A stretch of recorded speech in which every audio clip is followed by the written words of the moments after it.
olmaktan onur duyduğum,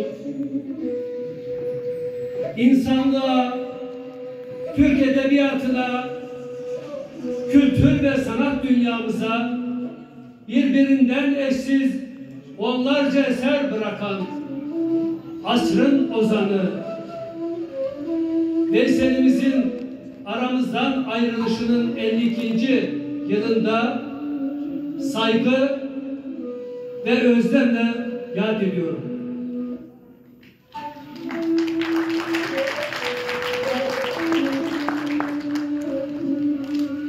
Karanlık dünyayı gönül gözüyle gezdi adım adım iller Veysel.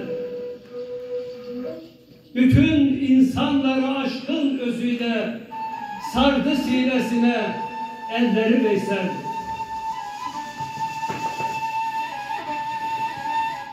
Boz dumanlar çöken kanlı başıyla, ilkbaharı yazı kara kışıyla, derelere akan gözün yaşıyla çağlayıp coşturdu selleri Veysel. Bir bağ dikti, meyve verdi, dal verdi, arıları petek petek bal verdi, beyaz verdi, sarı verdi, al verdi, demet demet sundu güller Veysel. Tecerler, tonguçlar bir delil oldu. Mektepler şenlendi, ışıkla doldu. Okuyan, dinleyen kendini buldu. Öz Türkçe konuştu dilleri Veysel.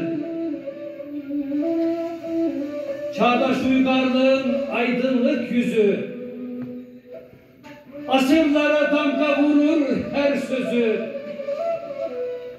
Yurttaşlık bilinci harladı közü, yıllardır sesledi kulları Veysel. Çoktan kıymetlidir her zaman nazı, 9 ay beklerdi 3 aylık yazı. Dert ortağı olduğu tutmalı sazı, vurdukça telleri inletti Veysel.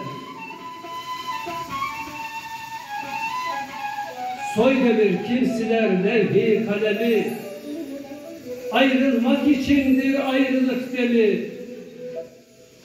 Geceden yanaştı limana gemi, hızıyla devirdi yılları Veysel. Hızıyla devirdi yılları Veysel. Saygı ve özlem.